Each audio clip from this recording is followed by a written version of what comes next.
पहला प्रश्न, निम्नलिखित संख्याओं का HCF ज्ञात करने के लिए यूक्लिड विभाजन से एल्गोरिथम्स का प्रयोग कीजिए। तो हम लोग प्रयोग करेंगे यूक्लिड विभाजन से एल्गोरिथम्स का।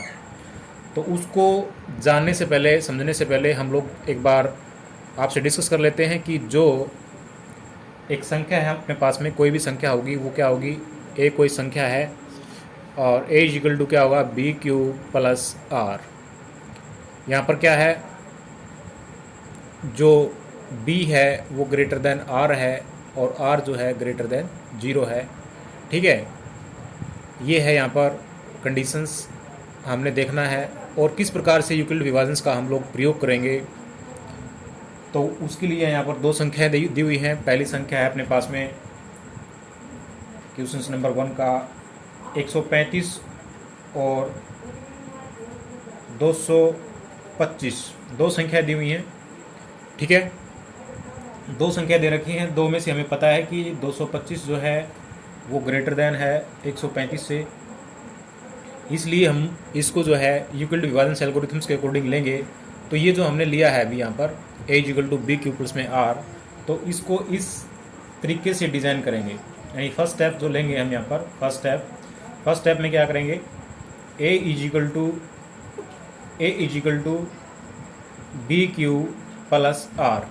ठीक है, तो यहाँ पर a क्या है, बी क्यू क्या है और r क्या है वो हमने देखना है। तो ये कैसे करना है, देखिए ज़रा, इसको हम लोग भाग विधि के द्वारा देखते हैं। जैसे कि मान लिया 5 को हम लोग 2 से भाग करते हैं तो क्या होता है, 2 दूनी 4 और शेषफल 1 हो जाता है। तो यहाँ पर 1 जो होता है वो हमारा r होता है।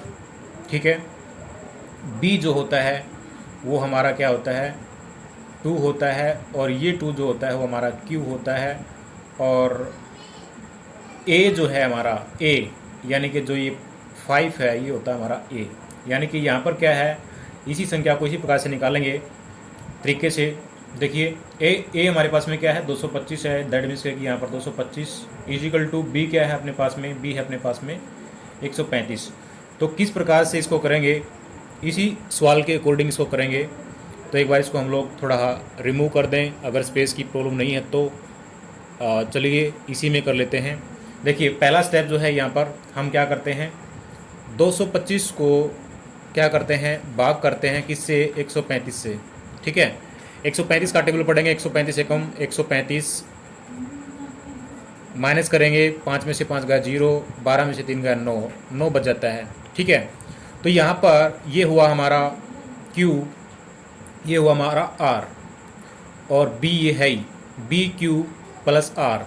ठीक है, यानी कि A एक संख्या है, ये वाली एक संख्या है ये, और ये बी क्यू है, ये B है, और इसको इनटू किया हमने 1 से, यानी 135 को 1 से गुणा करेंगे और प्लस में R जो है शेषफल बजाता है 90। ठीक है, तो ये तो हुआ हमारा फर्स्ट स्टेप्स। जैसे ही दूसरे स्टेप पर चलेंगे तो 135 को हम लोग इस साइड में लेके आएंगे और 90 को हम लोग इस साइड में लेके आएंगे। यानी यहाँ पर जो है 135 हो जाता है हमारा A इजिकल टू 90 हो जाता है हमारा B। तो यहाँ पर इसको कैसे करेंगे, A को कर देते हैं, मैंने 135 को कर देते हैं हम क्या, A के स्थान पर। ठीक है, यानी नीचे लिया इसको हम लोग, और 90 से इसको विभाजित करेंगे, भाग देंगे, तो क्या होगा, 90 एकम 90।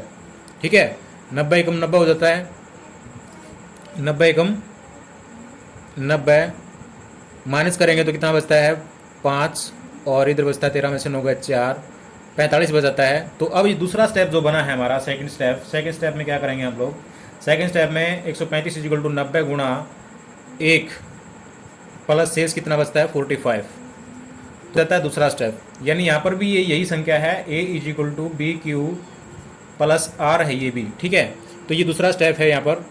उसके बाद में हम लोग क्या करते हैं, दूसरे स्टेप के बाद में जो तीसरा स्टेप है, तीसरा स्टेप के लिए स्पेस थोड़ा कम है मुझे लगता है यहाँ पर, तो हम लोग क्या करते हैं, तीसरे स्टेप को भी इसी प्रकार से करेंगे और इसी स्टेप के अंदर हम लोग इसको डाल देते हैं। थोड़ा सा मैं कैमरे की सेटिंग कर देता हूँ, बस इनफ है। तो तीसरा स्टेप के अंदर क्या करेंगे, इसी के अकॉर्डिंग देखिए तीसरी लाइन्स के अंदर, यानी तीसरा स्टेप के अंदर हम क्या करते हैं, तीसरा स्टेप के अंदर, थर्ड स्टेप के अंदर ये जो 90 है हम लोग इसको आगे ले आते हैं, ये हो जाता है हमारा A इजिकल टू 45 जो है, इसको आगे ले आते हैं B के स्थान पर, ये हुआ हमारा 45। तो यहाँ पर भी इसी प्रकार से करेंगे, नीचे ले आते हैं 90 को, ठीक है। तो अब क्या करते हैं, 45 एकम 45, 45 दूनी 90, अब माइनस करते हैं तो शेषफल 0 बचता है। तो यहाँ क्या हुआ, 45 गुणा 2 यानी कि 45 इंटू 2 प्लस आर जो है 0 बच जाता है, ठीक है। ये थर्ड स्टेप है। थर्ड स्टेप में क्या होता है, हमारा जो आर जो है वो 0 बच जाता है और हमने निकालना है HCF, हायर कॉमन फैक्टर। तो इसके अकॉर्डिंग जो है, यानी यूक्लिड विभाजन से एल्गोरिथम जो है, इसके अकॉर्डिंग जो हमारा HCF होगा वो ठीक वही होगा जो 0 से ठीक ऊपर होगा, दैट मीन्स कि 45। तो इस मेथड के अकॉर्डिंग जो हमारा HCF आएगा वो आएगा हमारा 45, ठीक है। यूक्लिड विभाजन एल्गोरिथम्स के अकॉर्डिंग जो है हमारा जो HCF आया है वो आया है कितना, 45। तो ये था हमारा फर्स्ट क्वेश्चंस, यानी कि पहला क्वेश्चंस। उसके बाद करते हैं दूसरा क्वेश्चंस। सेकंड क्वेश्चंस है 196 और 38,220। तो इसको भी हम लोग क्या करेंगे, यूक्लिड विभाजन एल्गोरिथम्स के अकॉर्डिंग करेंगे। हमें पता है A = BQ + R, ठीक है, और B जो है ग्रेटर देन R है और R ग्रेटर देन 0 है। तो इसको भी क्या करेंगे, फर्स्ट स्टेप के अंदर हम सबसे पहले लिखेंगे 38,220 जो है वो ग्रेटर देन है 196 से। तो हम क्या करेंगे, यहाँ पर फर्स्ट स्टेप लेंगे वही यूक्लिड विभाजन एल्गोरिथम के अकॉर्डिंग। तो सबसे पहले हम लोग क्या कर लेते हैं, A = BQ + R हमें निकालना है। तो A यहाँ पर क्या है अपना 38,220 = देखिए यहाँ पर मैं पूरा राइटिंग थोड़ी ठीक कर देता हूँ, 196 ये है। तो हमने क्या करना है, इसको किस संख्या से गुणा करें, यानी कि यहाँ पर किस संख्या को लेंगे, क्यू के स्थान पर किसी संख्या को लेंगे और प्लस में आर शेष करेंगे। तो वो हम लोग उसी विधि के द्वारा देखेंगे, भाग विधि के द्वारा। तो जब भाग विधि के द्वारा इसको निकालेंगे, यहाँ पर 38,220 जो है ये निकालेंगे तो इसको पढ़ेंगे। देखिए सबसे पहले 3 संख्या लेते हैं हम यहाँ पर 196 एकम 196, अगर 196 दूनी करते तो ज़्यादा हो जाएगा, तो 1 पे चलेगा सीधा सीधा 196 एकम 196 और माइनस करेंगे, 12 में से 6 गया तो 6 बचा, इधर बच गया 7 हमारा, और 7 में से 9 नहीं जाएगा, एक ऐसे ले लिया, 17 में से 9 जाएगा, कितना बचेगा 8, ठीक है। और इधर कितना बचा हमारा 2 में से 1 गया तो 1, यहाँ पर बच गया हमारा 186।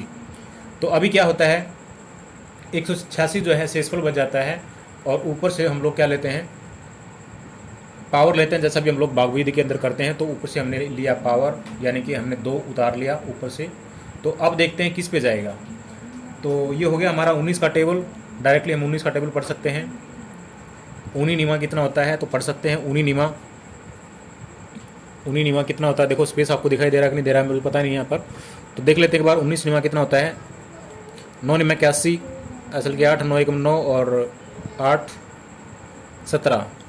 तो लगभग जो है 1700 के आसपास में जाएगा 9 पे, और अगर हम लोग 10 पे पढ़ेंगे तो सीधा सीधा 19 हो जाएगा। तो दैट मीन्स कि हम लोग इसको 9 पे चलाते हैं, ठीक है, 9 पे।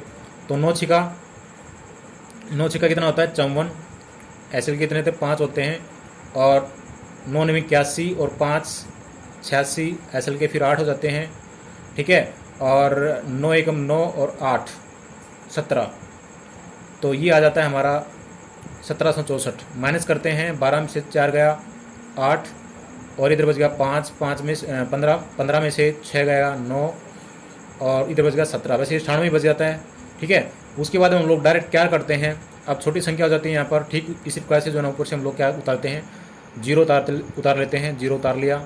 उसके बाद में किस पे जाएगा ये, तो 19 पंजे 95 होता है, 19 पंजे 95। तो एक बार देख लेते हैं, 196 को अगर हम लोग 5 से करते हैं तो कितना जाता है, 5 छिका 30 की 0, एसल के 3, और 5 निम 45 और 3 48 का 8, एसल के 4, 5 एकम 5 और 4 9। तो ये ठीक जो है ना, ये पूरा जो है अब 5 पे जाता है, ठीक है, 5 पे जाता है। तो यहाँ पर हम लोग निकाल लेते हैं 196 पंजा 980, 196 पंजा 980। तो ये हमारे माइनस करते हैं 0 आता है।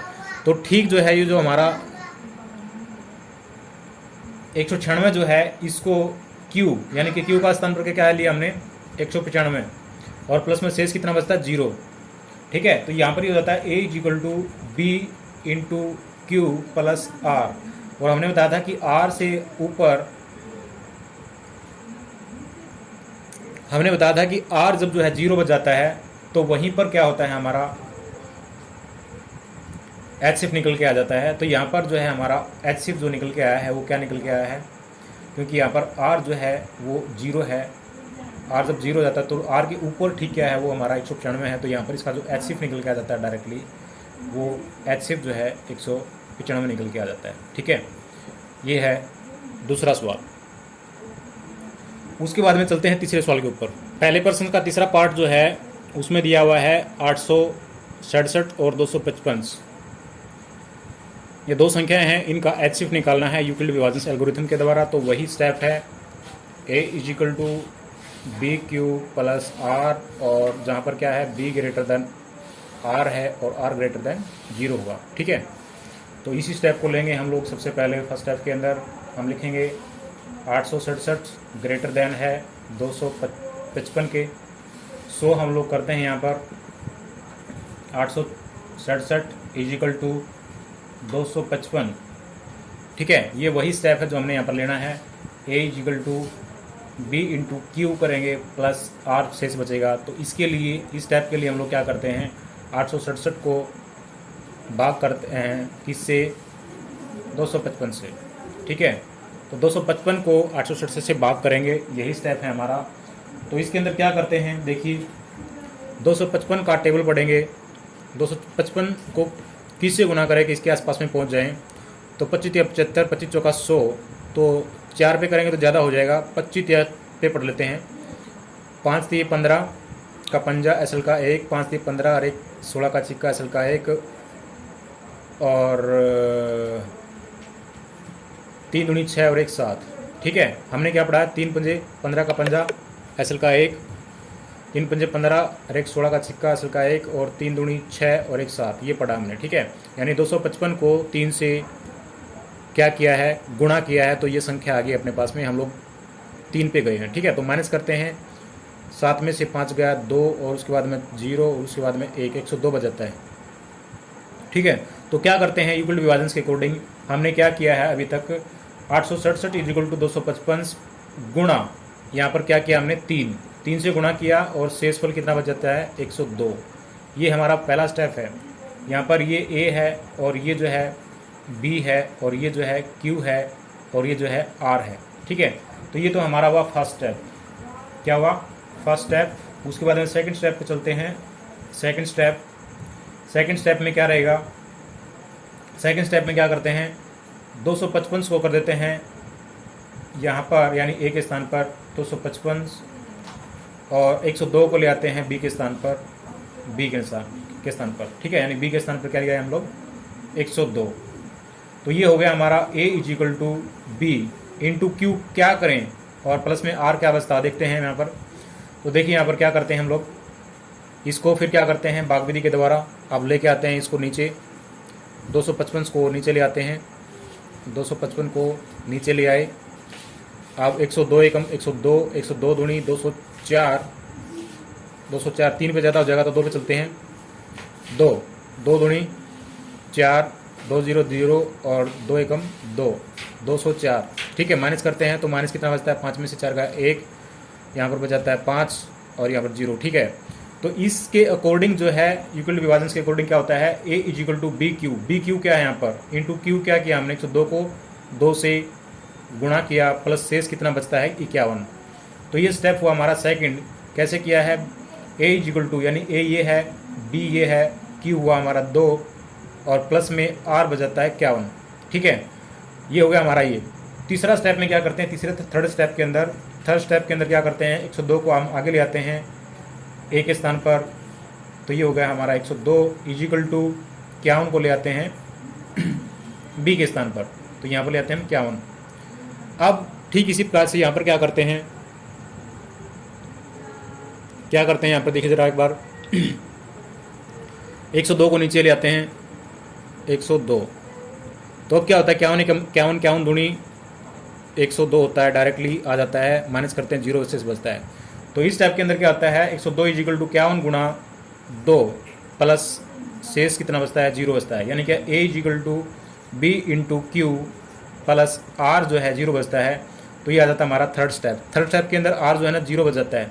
तो ठीक जीरो के ऊपर जो हमारा आर है यानी कि 51, ये हमारा क्या हो जाएगा, HCF हो जाएगा, HCF हो जाएगा हमारा 51, यानी कि जीरो के बिल्कुल ठीक ऊपर वाला जो संख्या होगी वो हमारा HCF हो जाता है।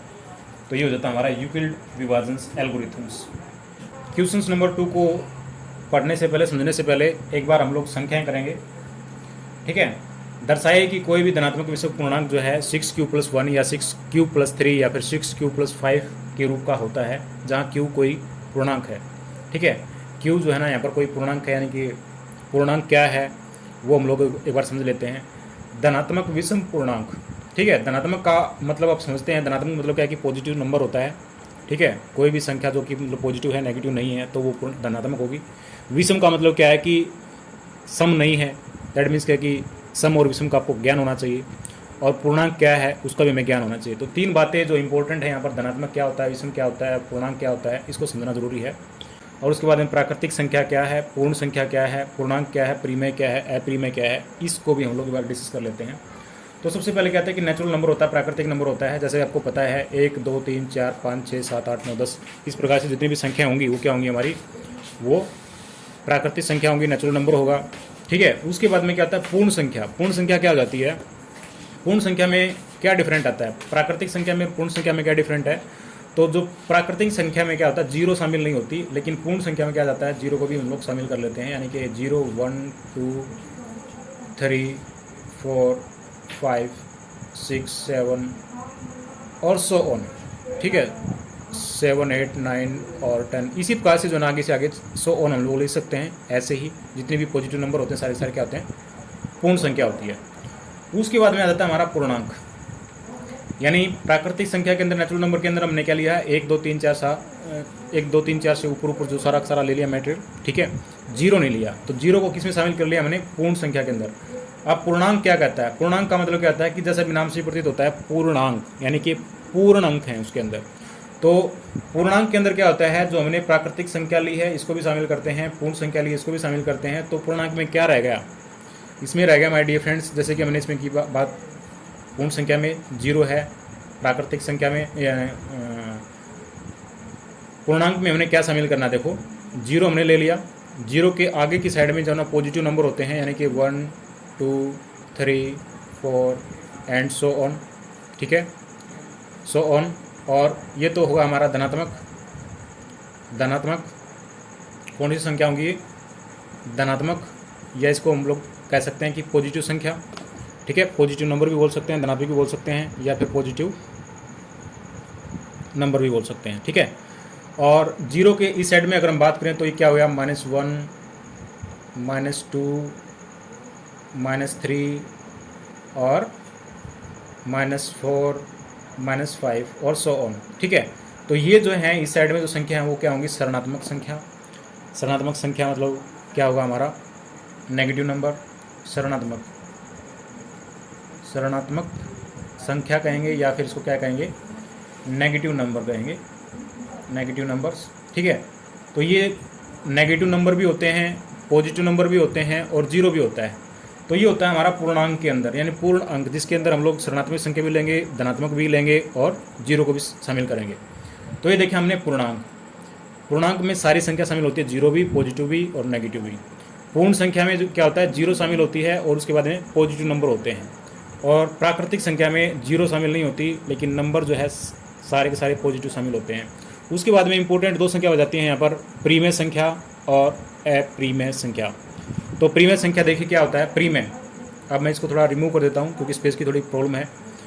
अब इसको मैं थोड़ा सा रिमूव करके बात करता हूँ, ये लो मैं इसको रिमूव कर देता हूँ। अब प्रीमेय क्या होता है, प्रीमेय माय डिफरेंस, जो संख्या p/q के अंदर लिखी जाती है, p/q के अंदर लिखी जाती है, ठीक है, यानी कि जहाँ पर अंश और हर की बात होती है, अंश और हर की बात होती है, ठीक है, वहाँ पर p/q, जैसे कि मैं कहूँ कि यहाँ पर 1/2 है, ये क्या है हमारा अंश है, ये क्या है हर है। तो इस प्रकार से जो है ना बटे में लिखी जाती हैं, या फिर 3/4 है, ठीक है। इस प्रकार की जो संख्या हैं ये क्या होती हैं, प्रीमेय संख्या होती हैं। यहाँ पर क्या होता है p/q, जहाँ पर क्या होता है q कभी भी जीरो नहीं होता, ये इसकी कंडीशन होती है। q जो है यानी कि p/q तो क्यू जो नीचे वाली जो संख्या है, हर वाली जो संख्या कभी भी 0 के बराबर नहीं होती या फिर 0 नहीं होती, ये हम इसमें मान के चलेंगे प्रीमेय संख्या। तो प्रीमेय संख्या जितनी भी संख्याएं हैं जो कि मतलब बटे में लिखी जाती हैं वो सारी की सारी क्या होंगी, प्रीमेय।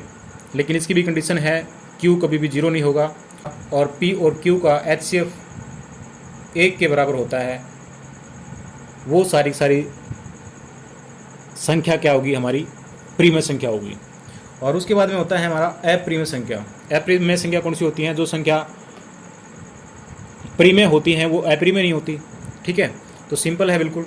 तो अप्रीमेय को हम लोग किस प्रकार से लिखेंगे, अप्रीमेय संख्या वे सारी संख्याएं हैं जो